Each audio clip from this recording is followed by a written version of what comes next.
Friends, அனைவருக்கும் வணக்கம். எல்லாரும் எப்படி இருக்கீங்க? எல்லோரும் நலமுடன் இருக்க இறைவனை பிரார்த்தித்துக் கொள்கிறேன். அனைவருக்கும் விநாயகர் சதுர்த்தி நல்வாழ்த்துக்கள். இன்னைக்கு என்ன செய்ய போகிறோன்னா 3 வகையாக பூர்ணம் ரெடி பண்ண போகிறோங்க. 3 டைப் பூர்ணம் ரெடி பண்ணுறோம் கொழுக்கட்டைக்காக. ஃப்ரெண்ட்ஸ், அதற்கு முன்னாடி வீட்டிலையே விநாயகர் பச்சரிசி மாவுலேயே செஞ்சுருக்கேங்க. அதை பற்றி ஒரு சின்ன இன்ட்ரோ பார்த்தரலாம். ஃப்ரெண்ட்ஸ், பிள்ளையார் முழுக்க பச்சரிசி மாவுலேயே செஞ்ச பிள்ளையாருங்க. எக்கோ ஃப்ரெண்ட்லி பிள்ளையார் தான்.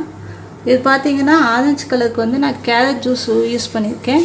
அதேமாதிரி பிங்க் கலருக்கு தக்காளி ஜூஸ் யூஸ் பண்ணியிருக்கேன்.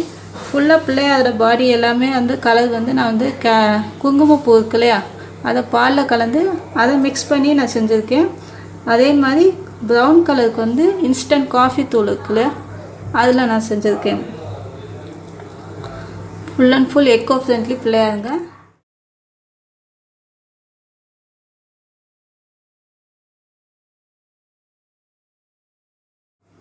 பாருங்கள், இதை மாதிரி 1-2 உடச்சிட்டோம்.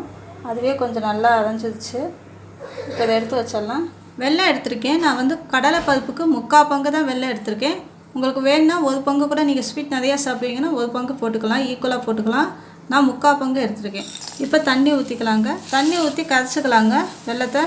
வெல்லத்தில் மண் இருக்குது அப்படின்னு உங்களுக்கு தெரிஞ்சிச்சுன்னா வடிகட்டி எடுத்துக்கோங்க. வடிகட்டி எடுத்துகிட்டு அதுக்கப்புறம் யூஸ் பண்ணுங்கள். இப்போ எனக்கு அவ்வளோ மண்ணெல்லாம் இல்லைங்க, அதனால் நான் அப்படியே யூஸ் பண்ணுறேன். இப்போ கொஞ்சம் வெல்லம் இறுக்கிடுச்சுங்க. இந்த டைமில் கடலை பருப்பு இருக்குல்லையா, அதாச்சும் வச்சுருந்தோம், அதை சேர்த்துடலாங்க. இப்போ பாருங்கள், நல்லா மிக்ஸ் பண்ணிக்கலாங்க. கொஞ்சம் இறுகி வரும், நல்லா கலந்துக்கலாம். இப்போ பாருங்கள், நல்லா இறுகிடுச்சு. இந்த பதத்தில் ஏலக்காய் சேர்த்துக்கலாங்க. ஏலக்காய் தூள் கூட நீங்கள் சேர்த்துக்கலாம். நான் ஏலக்காய் சேர்த்துக்கிறேன். 1 ஸ்பூன் தேங்காய் துருவலுங்க, அதையும் சேர்த்துக்கலாம். உப்பு கொஞ்சமாக சேர்த்துக்கோங்க. இந்த பூர்ணம் தேங்காய் வச்சு செய்கிறதுங்க. இப்போ பாருங்கள், 1 கப்பு தேங்காய் எடுத்திருக்கேன். தேங்காய் துருவலுக்கு 3/4 பங்கு வெல்லம் எடுத்திருக்கேங்க. நீங்கள் 1 பங்கு கூட சேர்க்கலாம். இப்போ பாருங்கள், பூர்ணம் ரெடி ஆயிடுச்சு. எல்லாத்தையும் இப்போ கலந்து விட்டுக்கலாங்க. தண்ணி வெல்லம் பாருங்கள் நல்லா இறுகிடுச்சு. இந்த டைமில் என்ன பண்ணலான்னா தேங்காய் பூ இருக்குல்லையே, அதை சேர்த்துடலாம். நல்லா மிக்ஸ் பண்ணிக்கலாங்க. 1 பிஞ்ச் உப்பு சேர்த்துக்கலாம். தேங்காய் பூ சேர்த்துட்டு ஏலக்காய் சேர்த்துக்கலாங்க. நல்லா மிக்ஸ் பண்ணியாச்சுங்க. மிக்ஸ் பண்ணி 2 மினிட்ஸ் சிம்மில் வச்சுட்டு எடுத்துட்டா இந்த பூர்ணம் ரெடி ஆகிடுச்சுங்க. தேங்காய் பூர்ணம். இப்போ பாருங்கள், பூர்ணத்துக்கு 1 ஸ்பூனு தேங்காய் துருவல் எடுத்துருக்கேங்க. இப்போ என்ன பண்ணலான்னா பொட்டுக்கடலை மாவு சேர்க்கணும். இது பொட்டுக்கடலை தான் இந்த பூர்ணத்துக்கு.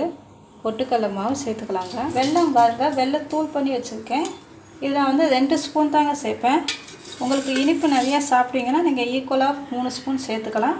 நான் 2 ஸ்பூன் சேர்க்குறேன். ஏலக்காய் இருக்குங்க, ஏலக்காய் சேர்த்துக்கலாம். நீங்கள் ஏலக்காய் தூள்னாலும் சேர்த்துக்கலாம். 3 ஸ்பூன் பொட்டுக்கடலை மாவு எடுத்துருக்கேங்க. நான் பெரிய ஸ்பூன்னு சேர்த்துருக்கேங்க. பாருங்கள், எல்லாத்தையும் கலந்து விட்டாச்சு. இது பூர்ணம் ரெடி ஆயிடுச்சு. 1 பிஞ்சு உப்பு சேர்த்துக்கலாங்க. எல்லாத்தையும் கலந்து விட்டுக்கலாங்க. 3 விதமாக பூர்ணம் ரெடி ஆயிடுச்சுங்க. இது தேங்காய் துருவல் சேர்த்து செஞ்ச பூர்ணங்க. இது கடலை பருப்பில் செஞ்ச பூர்ணம். இது பொட்டுக்கடலை மாவில் செஞ்ச பூர்ணங்க. இப்போ கொழுக்கட்டைக்கு மாவு பிசையலாங்க. பச்சரிசி மாவு எடுத்துருக்கேங்க. உங்களுக்கு எந்த அளவுக்கு கொழுக்கட்டை வேணுமோ அந்த அளவுக்கு நீங்கள் எடுத்துக்கலாம். தேவையான அளவு உப்பு சேர்த்துக்கலாங்க.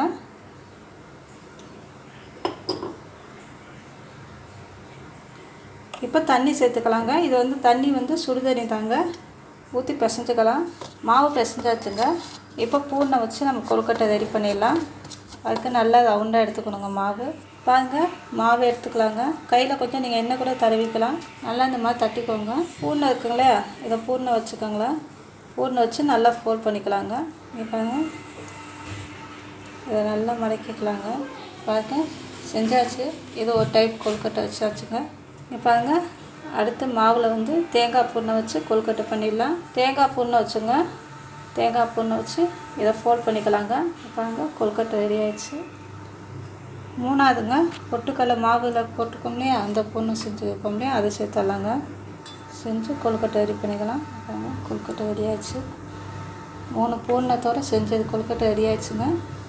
இப்போ ஒரு மோதகம் செஞ்சு காட்டுறேன். மாவு எடுத்தாச்சுங்க. இப்போ இதில் பூர்ணம் வச்சுக்கலாம். பூர்ணம் வச்சு இப்போ எல்லா சைடும் இந்த மாதிரி ஃபோல்ட் பண்ணிக்கோங்க.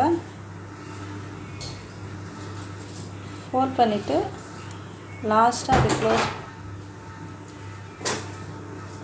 எல்லா சைடும் ஃபோல்ட் பண்ணிக்கோங்க.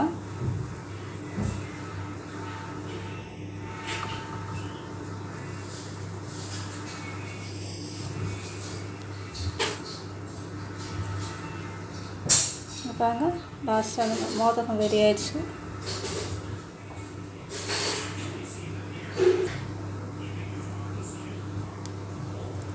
இப்போ வந்து விளக்கு செய்ய போகிறோங்க. ஏன்னா நாங்கள் வீட்டில் வந்து பிள்ளையாருக்கு சாமி கும்பிட போது விநாயகர் சதுர்த்தி அப்போ மாவில் தாங்க விளக்கு செய்வோம். செஞ்சு அதில் தான் விளக்கேற்றுவோங்க.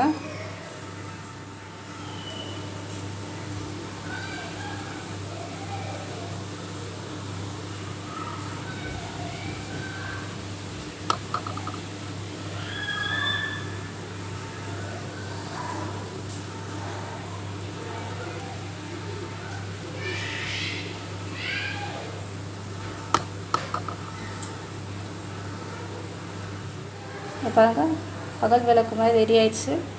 இதையும் வேக வச்சு எடுத்துடுவோங்க. எடுத்துகிட்டு தான் விளக்கேற்றுவோம். பாருங்க, இன்னொரு விளக்கு ரெடி பண்ணிட்டோம். மொத்தம் 2 விளக்குங்க.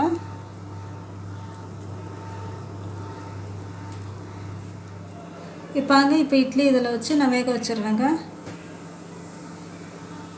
இட்லி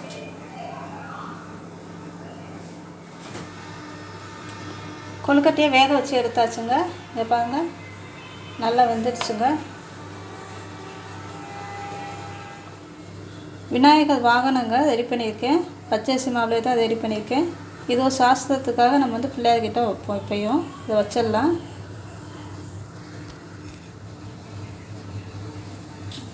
விநாயகர் சதுர்த்திக்கு நம்ம விநாயகர் ரெடி பண்ணியிருக்கோங்க. பச்சரிசி மாவுலே எக்கோ ஆப்சன்ட்லேயே விநாயகங்க. அதேமாதிரி விளக்கும் பச்சரிசி மாவுலே செஞ்சுருக்கோம். கொழுக்கட்டையும் 3 வகை பூர்ணம் வச்சு ரெடி பண்ணியிருக்கோங்க. இந்த விநாயகர் சதுர்த்தியில் வந்து எல்லோரும் நலமுடன் வாழ நான் இறைவனை வேண்டிக் கொள்கிறேங்க. எந்தவித இயற்கை சீற்றங்கள், அதே மாதிரி எந்தவித குற்றங்கள் எதுவும் நடக்காமல் நம்ம அனைவரும் சந்தோஷமாக வாழணும்னு இறைவனை வேண்டிக் கொள்கிறேன். எல்லோரும் விநாயகர் சதுர்த்தியை சந்தோஷமாக கொண்டாடுங்க. இந்த வீடியோ உங்களுக்கு பிடிச்சிருந்தா லைக் பண்ணுங்கள், சப்ஸ்கிரைப் பண்ணுங்கள், ஷேர் பண்ணுங்கள். அதே மாதிரி இந்த விநாயகர் மேக்கிங் வீடியோ உங்களுக்கு வேணும்னா எனக்கு கமெண்ட்டில் கொடுங்க. நான் உங்களுக்கு அந்த வீடியோ போடுறேங்க. அனைவருக்கும் என் இனிய விநாயகர் சதுர்த்தி வாழ்த்துக்கங்க. தேங்க்யூ, பாய்.